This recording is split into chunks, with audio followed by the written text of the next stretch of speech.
Di video pertama ini, kita akan membahas tentang logaritma alami, di mana logaritma alami ini merupakan salah satu subbab dari fungsi transenden yang akan kita pelajari di bab pertama ini di mata kuliah Matematika Dasar 2A. Oke, berbekal dari pengetahuan kita tentang integral, di mana kalau misalnya ada integral dari x kuadrat dx, ini kan hasilnya 1/3 x pangkat 3 plus c ya.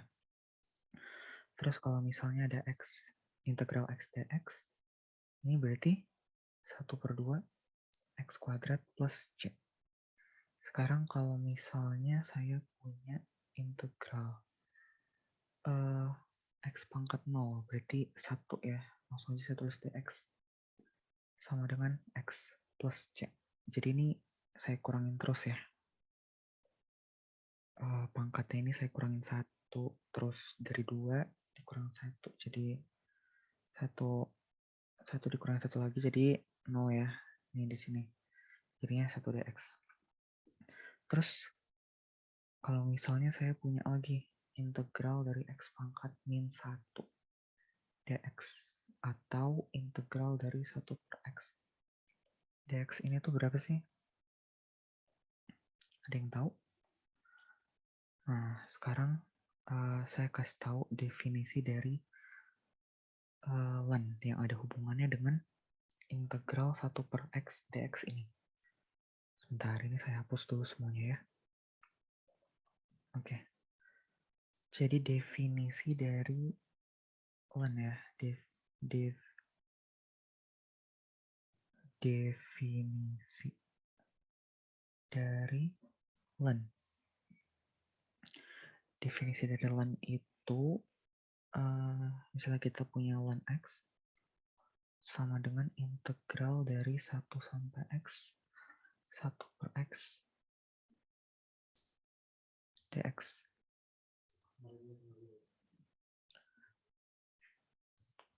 Nah, sekarang yang mau saya highlight ke teman-teman semua itu adalah ini batas atasnya x dan batas bawahnya yang mau saya highlight. Misalnya kita punya kurva y sama dengan 1 per x kayak gini. Misalnya kayak gini, y sama dengan,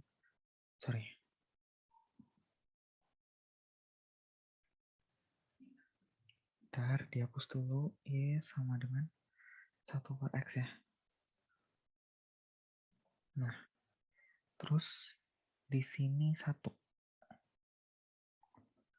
Di sini 0 ya. Nah, berbekal dari pengetahuan kita di Matematika Dasar 1A, di mana luas daerah di bawah kurva itu merupakan integral dari batas bawah sampai batas atasnya ya. Sekarang saya mau memisalkan letak dari x itu di sini. Nah, sebelum ke situ saya mau kasih tahu dulu nih, kalau misalnya nilai x-nya 1, berarti kan nilai y-nya juga 1 ya. Karena y sama dengan 1 per x, y sama dengan 1 per 1 sama dengan 1. Ini 1. Nah, sekarang coba kita perhatikan di sini. Ini kan berarti luas daerah di bawah kurva yang dibatasi oleh batas bawahnya 1 sampai x kan ya. Berarti kita bisa dapat pemahaman kalau misalnya x-nya lebih besar dari 1, maka 1x-nya positif ya. Nah, sekarang kalau misalnya saya taruh x-nya di sini nih. Terus saya highlight lagi. Ini saya highlight di sini ya. Yang hijau ini. Nah, berarti kan kita punya nilai x yang kurang dari 1 atau 1 yang lebih besar dari x ya. Sehingga ln x-nya itu nilainya itu negatif. Nah, kenapa sih bisa kayak gini? Karena kalau misalnya kita ambil nih, nilai X-nya ada di sama dengan 1 juga. Berarti kan X sama dengan 1. Sama dengan ln X. Atau ln 1 sama dengan 0 ya. Nah, dari pembuktian di kurva inilah, maka bisa kita simpulkan bahwa jika nilai X yang lebih besar dari 1, maka nilai lainnya itu positif. Sedangkan kalau misalnya nilai X itu kurang dari 1, nilainya negatif. Misalnya, ini yang kurang dari ya. Misalnya kita ambil 0,6. Berarti kan 1 sampai 0,6 ya. Ini kan jadinya minus ya. Supaya ketemu 1 per X dx ya. Kan karena kan nggak bisa dioperasikan kan. Kalau batas bawahnya lebih besar daripada batas atasnya. Kan nggak bisa dioperasikan, nggak bisa dicari luasnya. Jadi harus kita buat minus. Sedangkan luas daerah itu nggak ada yang minus. Jadi syarat dari fungsi ln X sama dengan integral dari 1 sampai X 1 per X dx. Syaratnya itu harus nilai X-nya lebih besar dari 0. Atau nilai X itu harus positif ya, baru bisa terdefinisi fungsi ln X-nya. Kira-kira sampai sini masih paham ya? Kenapa nilai X itu harus lebih besar dari 0 atau positif. Oke, sekarang kita coba gambarkan. Saya mau coba gambarkan kurva dari fungsi ln X. Tadi kan fungsi 1 per X ya. Iya, sama dengan 1 per X. Nah, berbekal dari pengetahuan kita yang tadi, kalau misalnya nilai X lebih besar dari 1, berarti ln X positif. Kalau X di antara 0 sama 1, berarti nilai ln X itu negatif. Nah, sekarang misalnya saya punya 0 di sini. Sorry.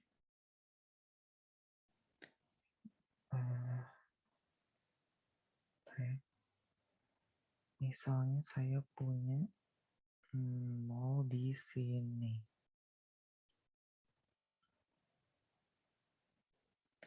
0 di sini 1. Nah, berarti kita tuh bisa menggambar kurvanya kayak begini nih.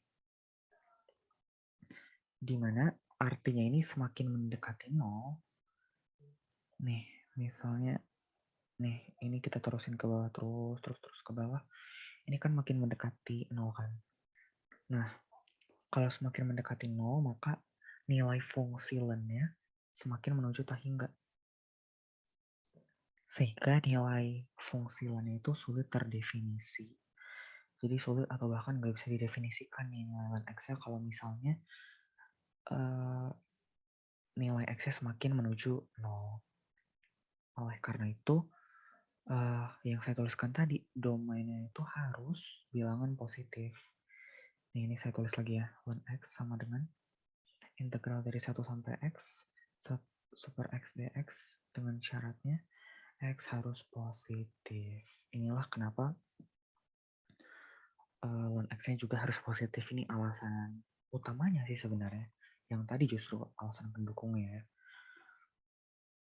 Oke, kira-kira sampai sini paham ya? Sekarang saya mau tunjukin nih turunan dari ln mutlak X itu berapa sih? Nah, untuk tahu berapa nilainya kita harus bagi mutlak X itu ke dalam 2 kasus. X yang positif sama X yang negatif kan. Nah, kalau X yang positif berarti X yang lebih besar dari 0. Kalau X yang negatif, X-nya kurang dari 0. Nah, kalau misalnya kita turunin ddx ln X. Jadinya kan ini misalnya U, berarti kan aturan rantai ya, 1 per U, du per dx. Du per dx itu turun dari X. Turun dari X-nya 1, ya udah langsung aja kita tulis 1 plus C. Nah, sekarang kita kerjain yang negatif. ddx ln negatif X. Berarti kan 1 per U-nya, bentar salah. Ini harusnya X, 1 per X. Berarti di sini kan U-nya min X ya. 1 per min X kali min 1 plus C. Berarti kan min 1 bagi min X, 1 per X ya. Min bagi min plus C. Udah dah. Ini hasilnya kita dapat bagus banget ya. Kalau misalnya sama nih. Mau X-nya positif dan X-nya negatif, hasilnya sama.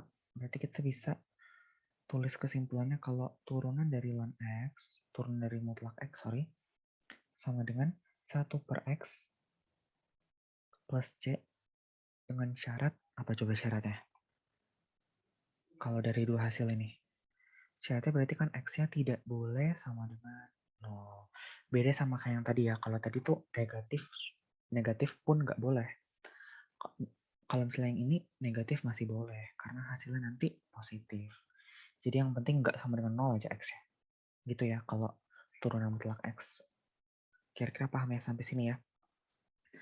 Sekarang saya mau lanjut ke sifat-sifat atau karakteristik dari len, fungsi len. Yang pertama itu adalah len A per B. Itu sama dengan len A kurang len B. Terus juga ada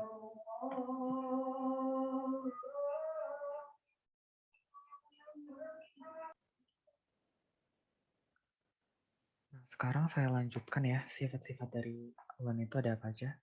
Yang pertama itu adalah len A per B atau len A bagi B itu sama dengan len A dikurang len B. Terus yang kedua ada len A kali B sama dengan len A tambah len B. Terus yang ketiga ada len A pangkat R. Itu R-nya bisa maju ke depan ya. Jadinya R len A habis itu len 1 sama dengan 0. Itu kayak yang tadi kita bahas ya. Kenapa len 1 sama dengan 0? Karena kalau X sama dengan 0 nggak ada luas daerahnya. Itu kayak cuma garis saja. Nggak bisa diidentifikasi luas daerahnya. Lagi pula batas bawah sama batas atasnya kan sama-sama 1 gitu ya. Jadi saling mengurangi hasilnya 0 gitu. Nah, sekarang saya mau kasih tau nih betapa menariknya fungsi len ini. Kenapa saya bilang menarik? Karena dia tuh ngubah dari bentuk pembagian jadi pengurangan. Perkalian jadi penjumlahan. Pangkat jadi perkalian. Nah, ini tuh bisa banget memudahkan kita ngerjain soal-soal fungsi len dalam soal-soal kalkulus karena bisa juga jadi tools gitu buat kita ngerjain soal-soal yang sebelumnya kita nggak bisa kerjain karena keterbatasan pengetahuan. Tapi setelah kita menonton video ini, kita review lagi, kita pahamin lagi, kita pasti jadi udah nambah kemampuan kita gitu ya. Nah udah sih gitu aja materi pada video kali ini. Sekarang saya mau bahas contoh soalnya ya. Contoh soal dari sifat-sifat len itu yang tadi saya udah jelasin. Ini saya clear. Nah habis itu ada Y sama dengan, ini soalnya ya, Y sama dengan akar 1 min X kuadrat per X plus 1 pangkat 2 per 3. Kalau di modul ini tuh soal diferensial logaritmik. Jadi gimana kita menurunkan fungsi-fungsi logaritma natural ya. Atau fungsi-fungsi len. Yang mana nanti pasti hasil akhirnya bakal daya per X sama dengan bla bla bla gitu. Ya udah, pertama-tama kita harus kita harus kasih dulu operator len di kedua ruas ya. Len Y sama dengan len akar 1 min X kuadrat per X plus 1 pangkat 2 per 3. Kira-kira gini. Nah, habis itu kira-kira gimana nih? Kan bisa kita lihat nih ya di kanan. By the way, mohon maaf ya kalau misalnya agak berisik soalnya hujan. Jadi saya coba untuk suara saya lebih keras lagi. Ini misalnya, sorry kok kehapus ya. Bentar, saya buat lagi kurungnya. Nah, sorry. Kita kan tadi udah tahu ya kalau misalnya Di sifat len itu pembagian bisa jadi pengurangan. Kan ini pembagian ya. Ya udah bisa kita manipulasi nih. Len y-nya sama dengan len ini langsung aja saya buat kayak gini. Nggak apa-apa ya. Ya, nggak apa-apa. Karena pangkat setengah sama aja akar. Habis itu len x plus 1 pangkat 2/3. Kalau udah kayak gini gimana? Masih ingat sifat tadi yang keempat? Ini kan perpangkatan. Bisa maju ke depan ya. 1/2-nya sama 2/3-nya juga bisa maju ke depan. Berarti jadi gimana? Len y sama dengan setengah len 1 min x kuadrat dikurang len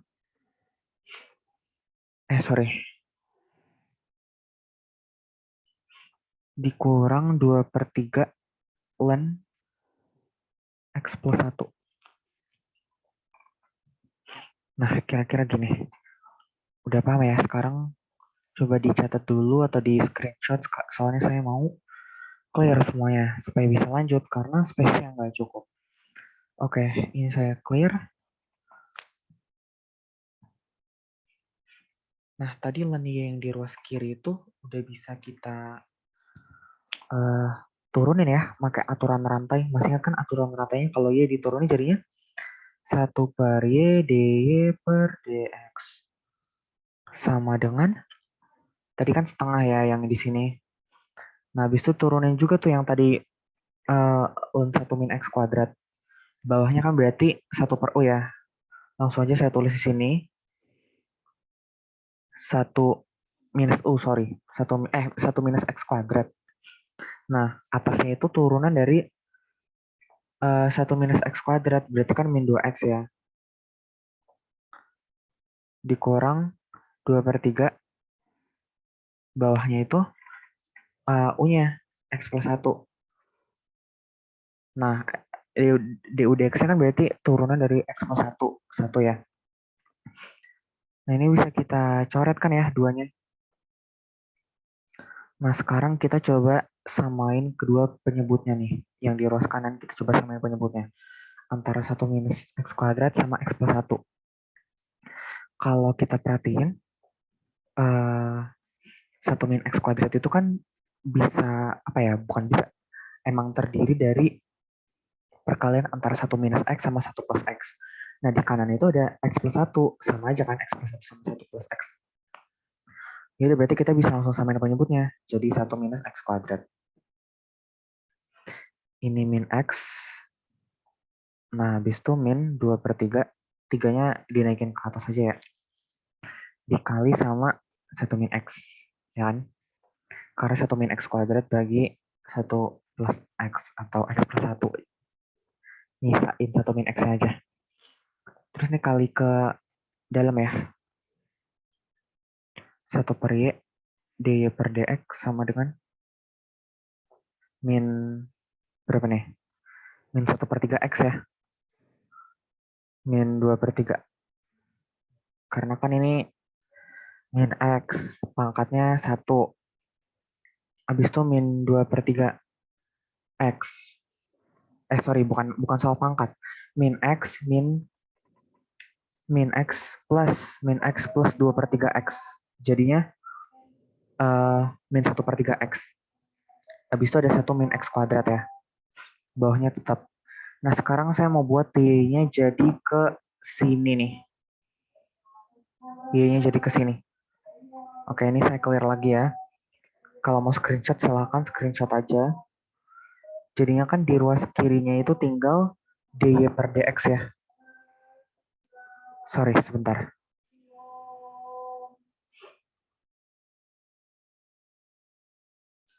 Terus kita masukin nilai y-nya tadi berapa? Yang akar itu. Kan akar min x kuadrat per x plus 1 pangkat 2/3 ya. Habis itu masukin yang tadi kita udah samain penyebutnya. Sorry. Langsung aja. min 1/3 X min 2/3 per 1 min X kuadrat. Nah, terus kayak gimana nih selanjutnya? Ini masih bisa dikerjain lagi ya. Jangan langsung selesai. Nah, ini kan yang atasnya ini bisa kita manipulasi pakai itu konsep akar sekawan. Ya udah berarti kan ini jadi 1 min X kuadrat ya. Per X plus 1 pangkat 2/3 akar 1 min X kuadrat. Ya kan ya? Habis itu dikali 1 min 1/3 X min 2/3. Oh ini lupa tutup kurung. Per 1 min X kuadrat. Nah ini bisa dicoret ya. Ya udah inilah hasilnya.